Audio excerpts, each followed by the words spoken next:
entrepreneurs and small businesses need to focus on leadership and empowering, like I said previously, their employees and creating an amazing culture. You look at Google, you look at Apple, you look at Tesla. Google even has an area where you can leave your kids. Hey guys, this episode is brought to you by Neodent, our preferred implant vendor. You should check them out.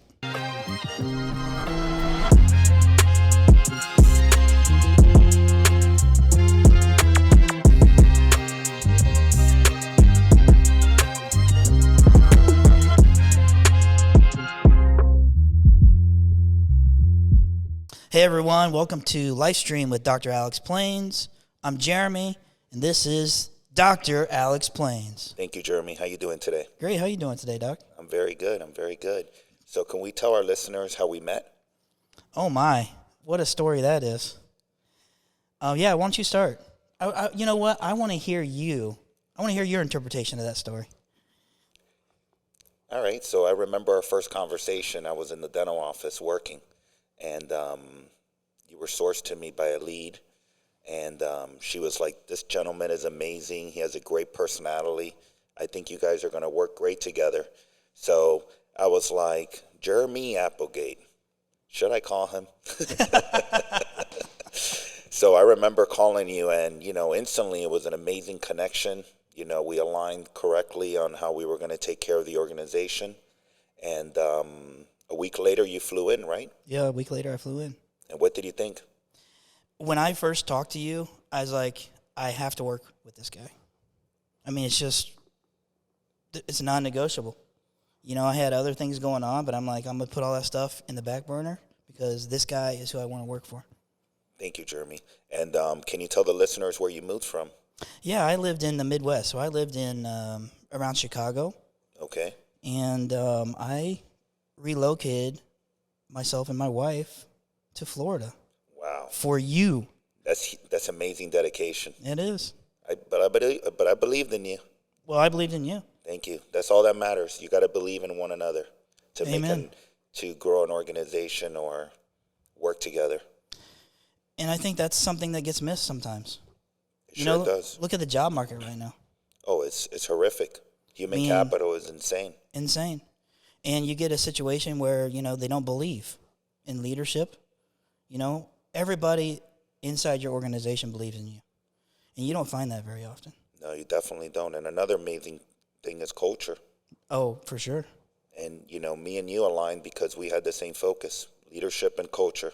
Leadership and culture. We don't believe in micromanaging. Nope. And we believe in empowering the leaders. I like the word empower. That's a strong word. So that's why I believe that we were great working together from day one. I agree. We got a strong team, They work their butts off. Can you let our listeners know a little bit about your background? Yeah, I've done a lot. I came from the food service industry, of all things. I'll give you my story real quick, if I can real quick. Yes, absolutely. So I was a COO for an organization for the last 5 years of a 10-year career. Can you explain what a COO is? Chief Operations Officer. Okay.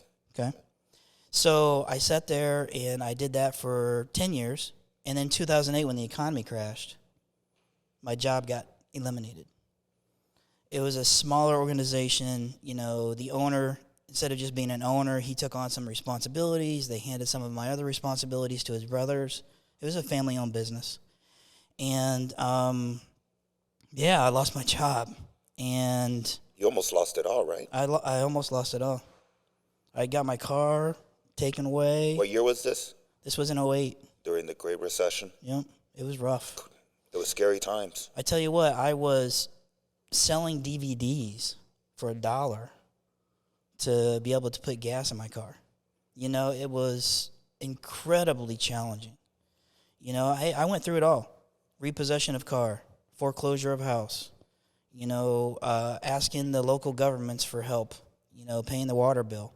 It was just insane. And it was me and my daughter, and it was a difficult situation. And I don't know why, but I just wouldn't give up.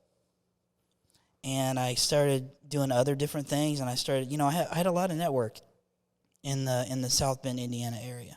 And people were like, listen, come work for me for a couple of weeks. Hey, I need you to do this. Hey, I need you to, and I was picking up things every now and then, but I couldn't find permanent work.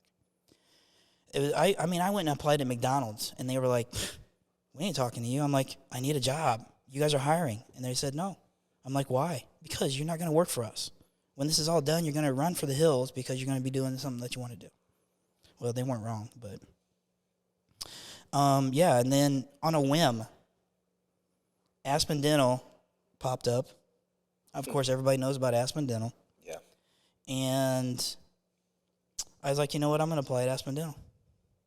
Didn't know anything. I didn't know what a filling was.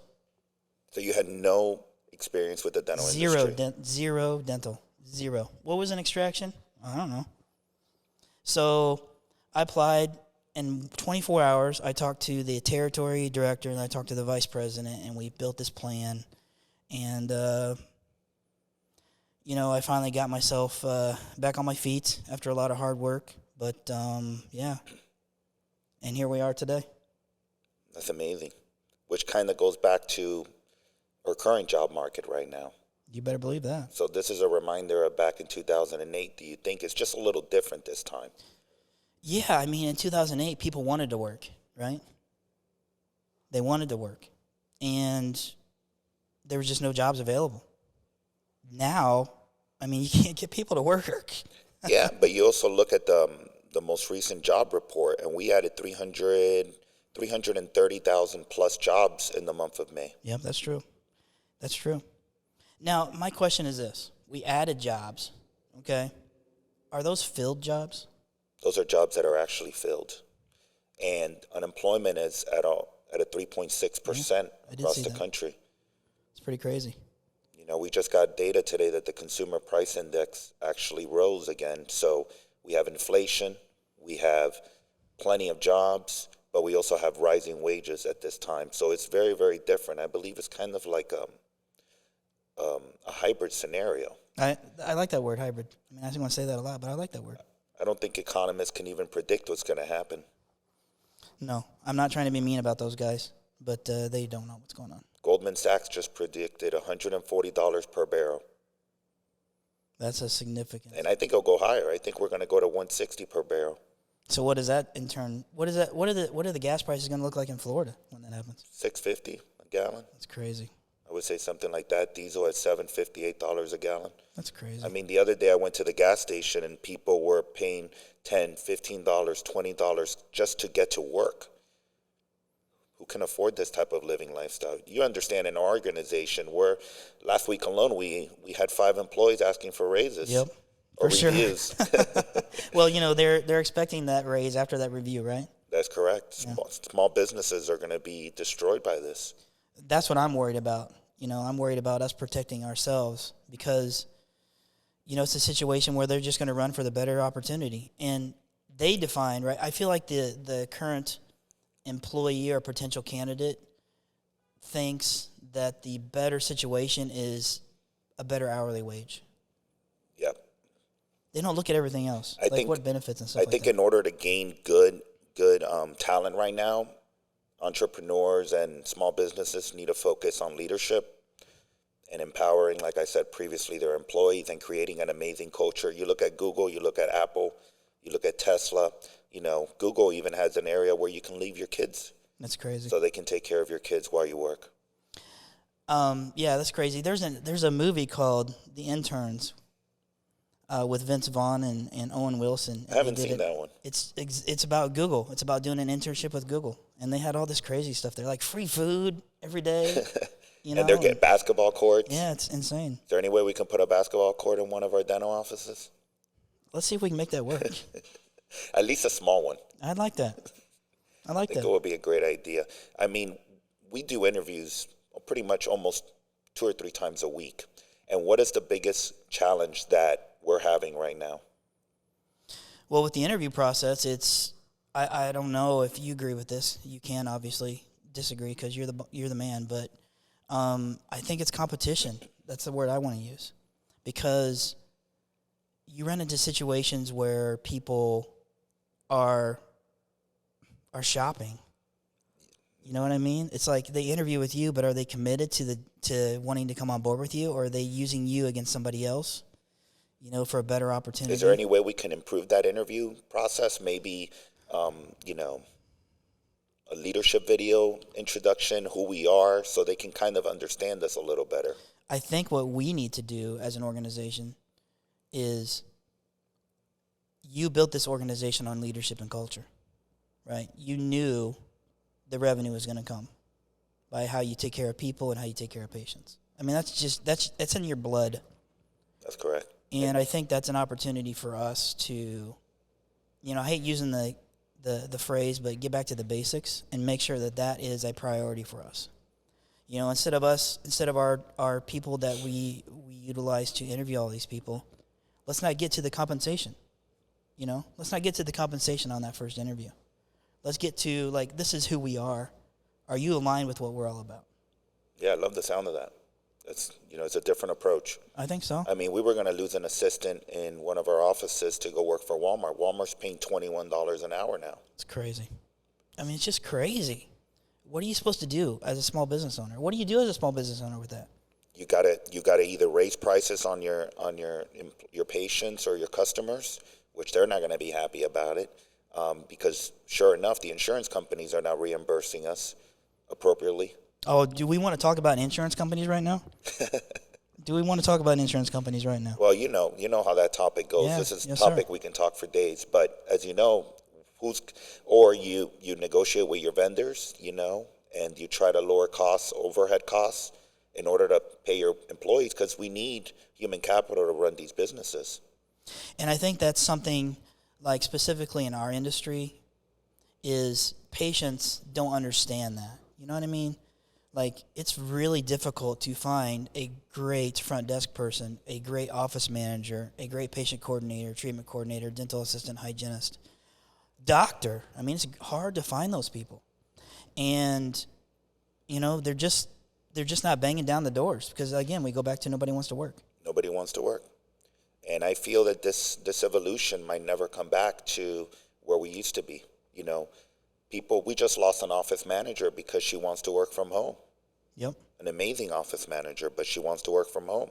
So, it's going to be very hard to engage. So I think the future for entrepreneurs and small businesses and even major corporations that are struggling right now, I think they just got to focus their arms around leadership and getting to know themselves and the organization better, their vision, their mission, and their values, and then transmitting that to their employees or their new hires. Here's an idea. Instead of always trying to pay top dollar by the hour for these team members, maybe we do, or maybe these organizations do something different as spend more money on the intangibles of what the organization can offer. Maybe your first 6 months you're with us, we pay for your insurance altogether. I mean, not we, as in you and I, as our organization, but as organizations overall. Maybe we need to get creative with this instead of always going back to, we'll give you $2 an hour more or something like that. I don't know. Yeah, I agree. I mean, I know a lot of dental medical centers down in South Florida that are actually buying their doctor a house, and they're saying, you're going to live in this house for the next 10 years, and if after you stay employed with me for 10 years, you keep the house is yours. Wow. So it's a different approach, right? And then you got companies like Aspen Dental and Heartland Dental that are offering them to pay for the tuition of the students, which is a great thing. Yeah, I agree. I mean, I think you did a little bit of time with Aspen Dental, didn't you? Yeah, when I did time with Aspen Dental, they were not offering those benefits, but they were trying to start rolling it in. I see. I mean, I think Aspen Dental kind of created a situation where you felt, and I'm speaking for you, so if I'm off base here, let me know. But I really feel like it created a situation where you felt like you could do it a little better. Why did you want to do this all on your own? That's a great question, Jeremy. I believe that I always wanted to run my own multiple offices. I have an entrepreneur heart. Yes, you do. And Aspen Dental was going to give me the opportunity to do that as well. They're a great organization. I learned a lot from them. I definitely learned a lot. I was lucky enough to be in a dental office that the leader was an owner. The lead dentist the owner was a dentist with me. So he taught me a lot. And he definitely mentored me on patient care and how to run a business a lot efficiently. Aspen Dental, gets criticized a lot, but they definitely know how to how to teach you how to treat that office like it's your own. Yeah, I agree. So, I'm definitely endowed to them for all the education they gave me. And after that, I just basically wanted to always do it on my own. Since dental residency, I always knew that I wanted to get out and open up a group of multiple dental offices, but I wanted to do it a little different. I wanted to offer my patients comprehensive care and a patient experience like no other. It shows. I mean, as an organization, our Google reviews and our patient satisfaction scores are almost 5.0. Yeah, and I'm always constantly investing in the team. As you know, we do a lot of culture building. We do a lot of workshops in order to build the morale up. And, we're not 100% in leadership, but, every day we try to improve and how we can definitely get the organization to stand out. I think you made a great point. I think it's a situation where, we go back to, and this kind of crosses over into what the job market looks like right now, right? Maybe there's opportunity for us to be more efficient, not us as an individual organization, but us as employers. Maybe there's an opportunity for us to create even more benefits with respect to education and training. I don't know. Yeah, I mean, we can definitely, the issue that I feel that we all face is that employee engagement. Yeah. Employees are now taking these jobs like you were just saying, they're shuffling. They go to one place, they get $1 raise somewhere else, they go somewhere else. Like you saw in the last week, we had 3 employees that said, you either give me a raise or we're going to go somewhere else. And you ask them what their offers are, and they're not much higher than what we're offering. Yep. But perception's reality, right? That's correct. So then they go somewhere else, then they are unhappy there, then they go somewhere else, and by the time you know it, they have 7 jobs in 2 to 3 years. I remember when you had a resume, and the longer you were in a job, the more likely you were to get hired. I was literally just thinking that. I mean, we're like this. It's true. It used to be frowned upon. You called what, a job hopper? That's correct. You wouldn't even have an opportunity. No, they would be suspect right even on the first phone call. I mean, it's like, I just feel we've gotten desperate. Everyone's desperate for human capital, but I think the screening process needs to be a little bit more clear because, as you know, every time you hire someone and you train them, it costs the company a lot of money. Yeah, I think it's like, the last number I saw was like $30,000 to onboard somebody and run them through the training process. So if you're turning over the same position multiple times, I mean, that's significant money. Oh, it adds up. It quickly adds up too. Very quickly. And as you know, nowadays you need a lot of technology to compete. You're constantly investing. You got different materials, different equipments coming out pretty much every 6 months. So we're competing versus big corporations, and we got to stand out. Yeah, it's hard to stand out too. And employees are looking for it, and the doctors are looking for it. I agree. I've been working with a doctor trying to get her on board here for a while for one of our locations, and she's like, hey, they're doing this and they're doing this and they're doing this, and I'm like, well, that's you can have all those I don't even want to call them benefits, but you can have all that stuff with that, but what you're going to get from us is you're going to get a situation where you're going to know the owner, you're going to know the CEO, you're going to have that support all the way up and down the chain of command, so to speak.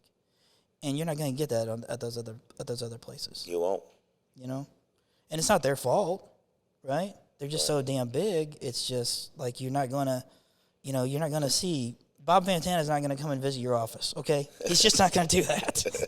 That's absolutely true. Absolutely true. It's just the whole job market thing is just very, very. You and I talk about it all the time. It's like. When do you think this change happened? Do you think it's a generational change? Do you think everyone says all these millennials? I'm a millennial, but you damn millennials. I was raised by my grandparents, which were baby boomers. But do you feel that this was we were grown up, we were taught to be this way, to be empowered, to be not empowered. I would say that we feel that we're indebted, that the government or, people owe us. This is a Gen X guy talking here, okay? So take it for what it's worth. But I feel like the millennials feel entitled. Like, my daughter, okay, her friend, quick story. I mean, we got to wrap this up, but quick story. Her friend gets hired, okay? They hire him, and he's like, okay, great, no problem. The first day of work, okay, he shows up at 9:30 in the morning. He's supposed to be there at 8, okay? He shows up at 9:30, and they're like, hey, where were you? We start at 8 o'clock. He's like, oh, no, I don't start at 8 o'clock. They're like, well, those are the hours you're supposed to work. He's like, no, see you later. He quit that same day. He walked in, they questioned him not being there at 8 o'clock, and he left. Wow, we've seen that. Yes, we have. We've lived it. We've lived it. I mean, we tell employees to be there for an 8:45 or 7:45 morning huddle, and they show up at 7:58 with their Starbucks cup or their 8:04. Yeah. Patients are in the lobby. What the hell? Come on now. So I think this goes a lot more than just COVID and the changes in the job market. I think this goes back to how you raise your children and how you have to give them the responsibility from a very young age that you got to be committed, you got to be on time, and you got to show up. But you're right. If you're not making them, like I started working when I was 12 years old. When did you start working? I started working when I was 12 years old. I started cleaning cars, cutting lawns. I did. Have you ever heard detasseling before? No. Oh man, we'll get into that in another podcast. But yeah, it's pretty difficult work. You want to know my first job? I was paid $1.85 an hour. Wow. $1.85. What were you doing? Detasseling. You have to walk the cornfields and you have to pull all these. That's a very hard tassels. job just by hearing it. And listen, I'm not the tallest guy in the world, So it was back then. I was even shorter. I know you're shocked. You're shocked. But it was hard for me. All right, I was like 4 foot tall. Anyway. Well, I started watching cars. I created my own lawn mowing company between me and a couple buddies. Nice. We were cutting lawns for $30. You were an entrepreneur when you were 12 years old. Yeah, we were. Me and my buddy Rick. We started going at a very young age. Then I started getting into bookkeeping, where I would get paid $80 a day. And Bookkeeping? Bookkeeping, data entry. No kidding. That's interesting. Yeah. I never pigeoned you for that kind of a person. Well, when you're struggling and you don't have the money and the resources, you got to do what you got to do. Amen. My parents gave me all they could, but they were also poor. So when people tell you all these excuses that I can't do it because my parents are poor, you can always do anything you want to accomplish in this life. You just got to be dedicated, and you got to get out of the comfort zone. Be comfortable being uncomfortable. That's right. Can we put that on a t-shirt? I think we should put that on a t-shirt.